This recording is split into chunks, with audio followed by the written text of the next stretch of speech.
go, here we go, yeah. At the top of the class on a roll, hey. And it's time to run it up, yeah, you know, yeah. Mask down, put the pedal to the floor, yeah. On a roll, here we go, here we go. What is going on, everybody? Welcome back to the channel. And today I want to talk about volume profiles. Now, if you guys watch the channel, you will know that volume profiles is a big part of my technical analysis, and it's one of the #1 tools that I use when trying to find key levels of support and resistance. Now, I have made videos about the volume profile in the past, but I just wanted to make an updated version and go a little deeper in, and I want this to be the start of our volume profile series, as there are all different types of volume profile tools and all different ways to use volume profiles to assist you when you're trading. But before we get into it, make sure you hit that subscribe button, smash the like, and click that notification bell so you don't miss any of these great tutorials or urgent market updates that we upload to the channel. Now, volume profiles are a very important part of my trading and technical analysis for many reasons. Volume profiles can help you find very key levels of support and resistance, but not only that, they can help you predict where price is going to go when you break above or below certain levels, and we're going to get into that in this video. Now, like I said, there's all different types of volume profile tools. There's the fixed range volume profile, there's the visible range volume profile, there's session volume profiles. There's all different types of tools, and they all work similarly with their own little caveats. However, today we're going to be focusing on fixed range volume profiles and just how volume profiles work in general, because if you guys watch the channel, you know we have been able to call the Bitcoin price movements to an absolute T using volume profiles on the live streams at 5:45 p.m. Eastern Standard Time. Let's jump into the charts so I can show you guys how to use these volume profile tools, how to get them on your chart, and how I specifically use them to predict Bitcoin's price movements. Let's get into it. And the first thing that you should know about these volume profile tools is I believe you need to have a paid version of TradingView to access these tools. I believe the fixed range volume profile tool may be free.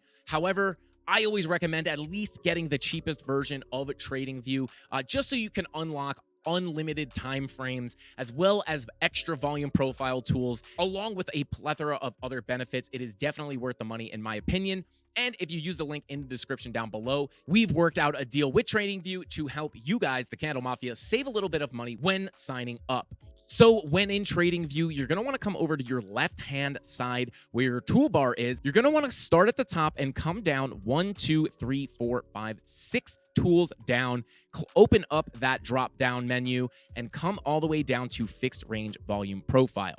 Now, I'm going to go ahead and pull this range from the 16th of June and bring it all the way to this current price action today, September 13th.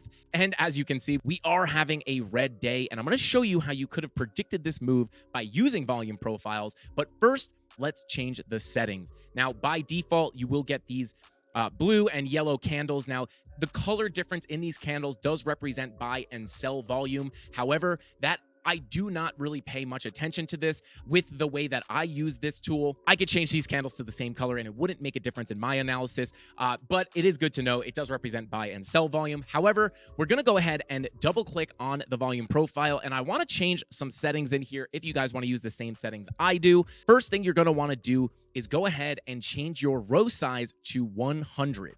And what that's going to do is going to make your volume bars actually a lot smaller, and it gives you a higher resolution look into the actual volume profile. So I'm going to go ahead and hit OK, and you will see that the candles actually get a lot thinner and you could see a lot more detail in here. Now, going back into the settings, I typically do keep my value area at 70, but another thing that I like to do, I like to come up to style, and I like to come down here and I like to turn on the VAH and the VAL, and that stands for value area high and value area low, as well as POC, which stands for point of control, and we're going to go into that in just a second. Now, if I turn these off, you can see that from here to here, we have shaded in candles, and outside of this area up and down, you see that the candles are unshaded. Now, this is representing your value area. So when you're talking about the value area, you're talking about the area in which these candles are highlighted, which is right here And to easily find that value area, I like to turn on the value area high and the value area low, so we get these 3 levels. Now, I am going to go ahead and use my default. Those are all the important settings that I change, but I'm going to use the Frankie Candle settings here just to change the color back to the way that I like it. Everything remains the same here. Now, as you can see, when you pull this volume profile, you get 3 important levels. You have the point of control. Now, the point of control is the area in which most of the volume was traded. The most volume was traded at this point of control, and you can see that represented by this big spike in volume, also known as a high volume node. I know a lot of people probably hear people mention high volume nodes. Oh, we have a high volume node in that area. All that is referring to is a big spike in volume. So the POC is the highest volume node of the volume profile, and that's represented by this line right here. It's going to be red for you if your settings are default, but I've changed it to white. Now, you can't drag these levels around. They are locked in place, which I really, really like. Now, the way volume profiles work, in between the value area high and the value area low is known as the value area. So this purple box is considered the value area. So when you come down to your value area low, typically you will find some support, and you can see here price came down to your value area, bounced up to the POC, came back down, hit the value area low again, and started moving up.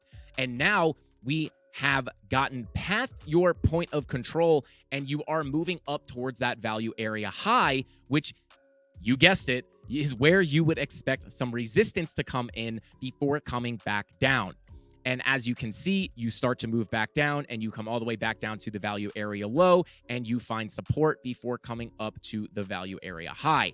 Now, you can see here when zooming in, you came up to the value area high, got rejected, and then finally broke out. Now, something important to note about volume profiles is that when you leave the value area, and you are not bringing in a significant amount of volume. Now we do have a decent bit of volume up here as we have hung out above the value area high, but in general, when you come out of the value area, it is likely that you are going to get sucked back into the value area because this is where price wants to trade. So you always want to remember the value area acts as a magnet, and more specifically, the point of control acts as a magnet as well. So if you break out of your value area to the upside, 2 things can happen. You would expect a potential strong bounce off of the value area high. You would want to pop up, flip it to support, and get a strong bounce off of the value area high and bring in a lot of new volume like you see right here. And that typically will result in you kind of hanging out above the value area for a little while. And if you bring enough volume in, your value area will actually shift up. But as we are out of this value area, we obviously get sucked right back in. Once we cross through the value area high to the downside, we would expect to revisit the point of control. So when you come out of the value area, you're expected to get sucked back in unless you're bringing a lot of new volume in on the profile. And when you break down below the value area high and you flip that support into resistance, it is very likely that you're going to get sucked back down towards that POC. Now, one thing you want to remember is price action is very, very messy. It's not that clean line like you see on all the diagrams when you search a chart pattern. Price action's messy. So we were able to easily predict once we broke through that value area high, we were going to eventually visit that POC. And because we bear flagged out right here, we had a little bit of confirmation that we would most likely break down from this and target the point of control. So you could imagine how useful this is when trading, because now you have these 3 key levels of support and resistance.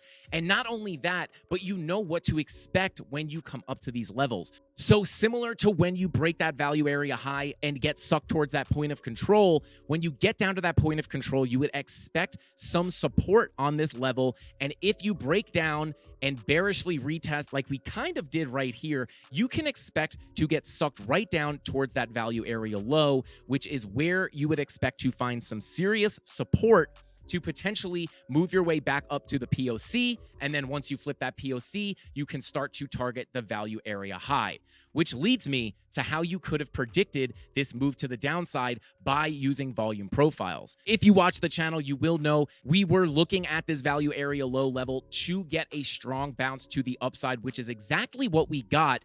And as we approach that value area high, this is where we would be looking for shorts, because you want to remember, when you're moving in a range, you want a long support and short resistance, right? You don't want to be entering shorts in here. Even though this is where most people start to become bearish, this is where you're looking for a bounce to the upside, because you're in the candle mafia and you know that you don't short into support. This is where you look for longs. So you want a long support here, long support here, long support here, short resistance there, short resistance here, right? So we got that big bounce up to the value area high, and now we're looking for short opportunities.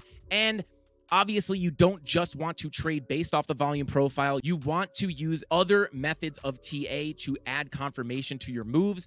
And as you can see here, not only were we approaching this key level of resistance, which was the value area high, but we also had some confluence there, making it a very strong level. And one of those levels of confluence was a local golden pocket. So you have the value area high, a local golden pocket. We also had a spider line in this area too. So you have 3 strong levels of resistance: value area high, local golden pocket, and you have a spider line there. So I am already expecting a rejection from this level. But on top of that, we were also putting in bearish divergences, making a higher high on your price and a lower high on your momentum waves, giving us that bearish divergence, making it a super, super confident trade to the downside. And there you go. We got our big move down. We were able to call this on my live stream last night before it happened for the Candle Mafia. So guys, if you're watching this right now and you don't tune into the daily live streams, definitely get in there, or at least go back and rewatch them, because we are making these calls and spitting this sauce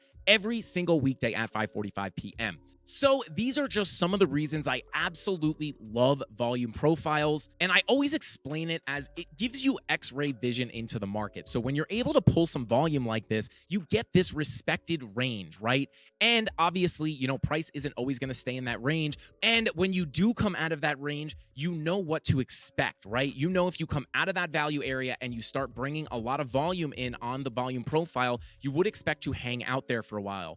But if you come out of the value area and the volume on your profile looks very low, right? Maybe these high volume nodes don't stick out like this. Maybe your volume looks more like it's tapering off like this. When you come out of a value area, in that case, if your volume is continuing to just come out, you would expect to get sucked back into the value area, and more specifically towards that point of control. So I'm going to use our replay tool real quick just so I can kind of show you guys what I mean about more volume coming into the profile. We've come back in time a little bit, and you can see that your point of control is right here, sitting at about 20,400.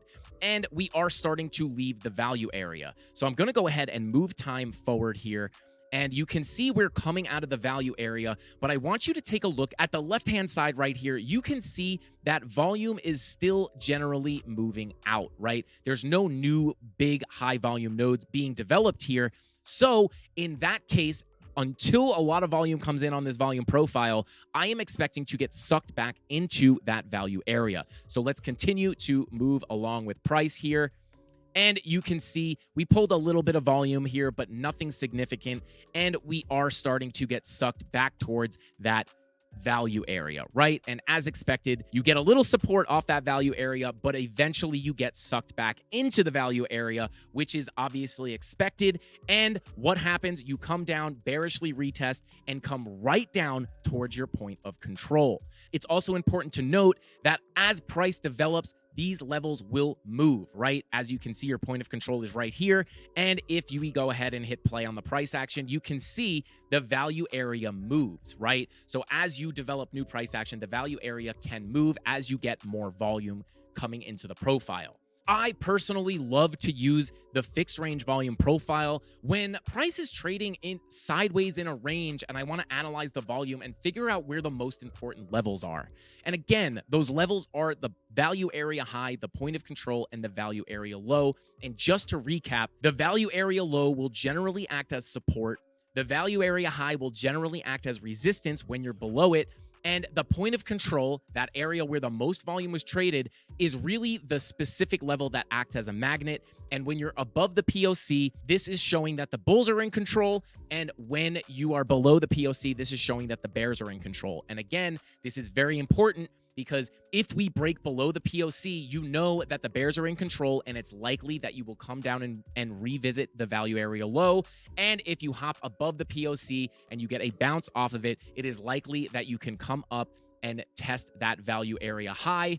And when you come up to the value area high, you know it's a key level of resistance, which could be a good place to look for some shorts, which, as you can see, played out beautifully when paired with other forms of TA to add a little bit of confirmation. So, guys, I think that's all I got for today's video. Again, I have made videos on the volume profiles before. However, I kind of wanted to start fresh here with a new video to start off our volume profile series. And this is just the first of many videos. I just wanted to show you guys how price interacts with the value area high, the value area low, and that POC, and how it can help you predict how the market is going to move, because it's been absolutely invaluable in my trading. It's why it's the one thing that I focus on a lot when teaching people who watch my channel. So when price action is moving sideways, you can pull that volume profile, find out where your key levels are, and you then have a foundation and can understand what to expect when price reaches certain levels. So go hit TradingView, use the fixed range volume profile, go back in time, find when Bitcoin was trading sideways a long time ago, use the replay tool, pull your volume profile, and see how price interacts with the volume profile. And you'll see the predictive nature of this tool and why I use it every single day when doing my technical analysis. So guys, with all that being said, I think that's all I got for this video. I'll see you in the next one. Frankie Candles out.